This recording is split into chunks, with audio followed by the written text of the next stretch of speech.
भगवान श्री कृष्ण कहते हैं, जिसने प्रभु नाम का जप कर लिया वह इंसान हमारी शरण में आ जाता और उसे जन्म जन्म अंतर मुक्ति मिल जाती है।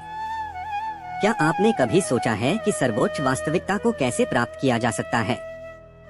अर्थात वह अवस्था जहां आपका मन अंतर्मुखी होकर पूर्ण शांति और परमानंद में विलीन हो जाता है।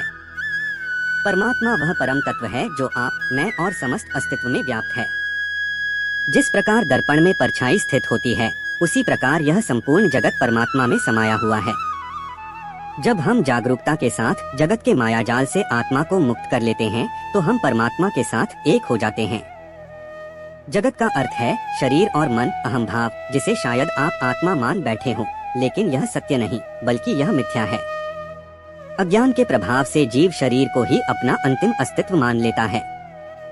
लेकिन जब ज्ञान, योग और ध्यान को साधन बनाकर साधक अपने अहंकार और अज्ञान को दूर करता है, तब वह स्वयं को परम वास्तविकता में विलीन पाता है। यह जागरूकता अहंकार और मन से परे होती है और परमात्मा के साथ एकत्व स्थापित करती है। जब कोई योगी ध्यान में उन्नति और सिद्धि को प्राप्त करता है, तो उसे आत्मज्ञान और परमात्मा का साक्षात्कार अनुभव ज्ञान होता है। यही मानव जीवन की सार्थकता, मोक्ष की प्राप्ति। परमात्मा को बौद्धिक ज्ञान या इंद्रियों के माध्यम से जाना नहीं जा सकता। हमारी बुद्धि और इंद्रियां बाहरी दुनिया को समझने के लिए साधन हैं, लेकिन परमात्मा वह तत्व है जो इन सबको चेतना से प्रकाशित करने वाला है। परमात्मा अज्ञेय, जिसे जाना न जा सके, है, क्योंकि वह हमारी सोच, कल्पना और बुद्धि की सीमाओं से परे है। वह ज्ञेय नहीं बल्कि सर्वज्ञ, सब जानने वाला है।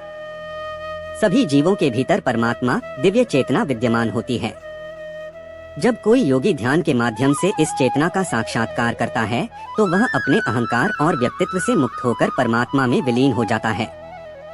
इस अवस्था में वह जो था वह नहीं रहता और परमात्मा के साथ पूर्ण एकता स्थापित कर लेता है।